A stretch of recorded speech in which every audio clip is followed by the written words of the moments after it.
I'm Chris Blunt. I chair the Foreign Affairs Committee in the House of Commons in London. Foreign Minister, I hate to raise another elephant in the room.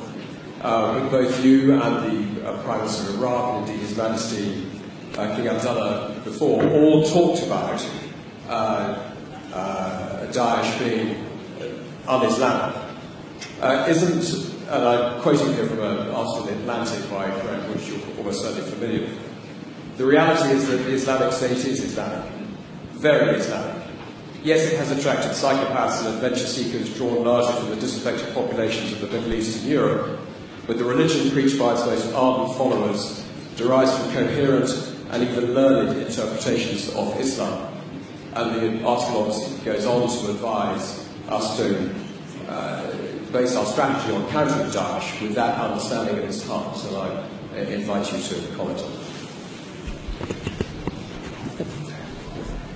Every religion has perverts and psychopaths who try to hijack it. ISIS is as much Islamic as the KKK is Christian. Don't they have a cross? Don't they do everything in the name of religion and Christ? Don't they believe that Christ compels them to lynch and kill people of African descent? Can one really say that the KKK is a Christian organization? There are other groups that one can point to. There are other massacres that were committed in the name of keeping certain countries or regions clear of non-Christians. There are people like this also in the Jewish faith that have nothing to do with Judaism. There are people like this in the Hindu faith that have nothing to do with Hinduism. For anyone to argue that Daesh is Islamic is preposterous. In the Islamic faith, the Quran reveals that you have your faith and I have my faith.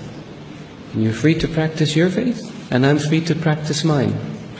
What greater sign of tolerance and acceptance do you have than this? In the Islamic faith it says, he who kills an innocent soul is as if he has killed all of humanity. And he who saves an innocent soul is as if he saved all of humanity. What better example of compassion and mercy do you have than this? So if you look at what Daesh says and you say it's in the scriptures, doesn't the Old Testament say an eye for an eye and a tooth for a tooth? If somebody does it today, would you say they were Christian or they were Jewish?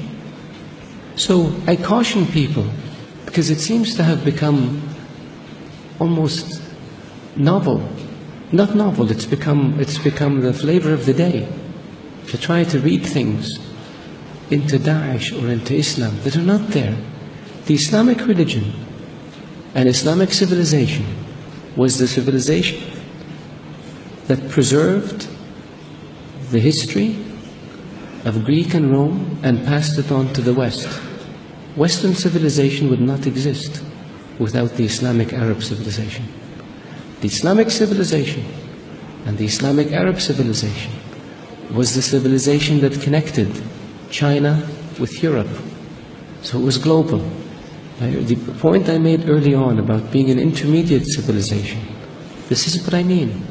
So if Islam was intolerant and Daesh represented Islam, would Islam have preserved Aristotle and Socrates and passed it on to the West? Would Islam have connected Eastern civilization with Western civilization? Of course not.